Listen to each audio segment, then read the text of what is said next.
వికారాబాద్ జిల్లా తాండూరు పట్టణంలోని ఎన్టీఆర్ కాలనీలో అభివృద్ధి పనులు శరవేగంగా కొనసాగుతున్నాయి. నేడు ఎన్టీఆర్ కాలనీలో కొనసాగుతున్న సీసీ రోడ్డు పనులను కాంగ్రెస్ పార్టీ నాయకులు బాతుల వెంకటయ్య పరిశీలించారు. ఈ సందర్భంగా ఆయన మాట్లాడుతూ ముఖ్యమంత్రి రేవంత్ రెడ్డి మరియు ఎమ్మెల్యే మనోహర్ రెడ్డిల సహకారంతో ₹1 కోటి అభివృద్ధి పనులు శరవేగంగా కొనసాగుతున్నాయని అన్నారు. నేడు కాలనీలో ₹1 కోటి చేపడుతున్న సీసీ రోడ్లు, డ్రైనేజ్ వంటి వివిధ అభివృద్ధి పనులను ప్రారంభించడం జరిగిందని అన్నారు. కాంగ్రెస్ పార్టీకి సంక్షేమం, అభివృద్ధి రెండు కళ్ళ లాంటివని ఆయన పేర్కొన్నారు.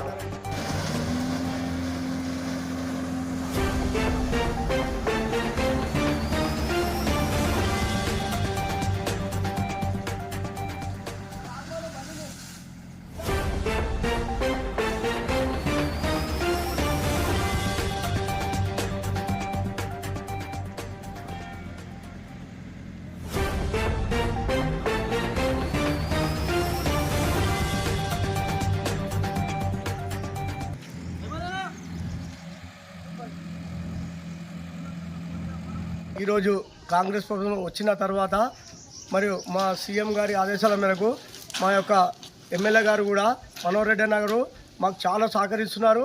మా వార్డుకు ₹1 కోటి చిల్లర మరి ఈరోజు వర్కులు వచ్చినాయి.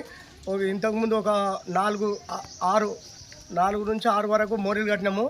మళ్ళీ పెద్ద మోరీ కూడా శాంక్షన్ అయింది. తర్వాత సిసి రోడ్ శాంక్షన్ అయింది. మళ్ళీ అక్కడ కొంచెం మిగిలిండే, అది కూడా ఈరోజు మనోహర్ గారు ఫోన్ చేస్తే అది కూడా వేసుకోండి అని చెప్పేసిండు.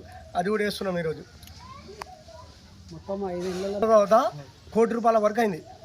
సైకిల్ శ్రీనివాస్ వాళ్ళ ఇంటి వరకు కూడా 5 లక్షలు శాంక్షన్ అయింది.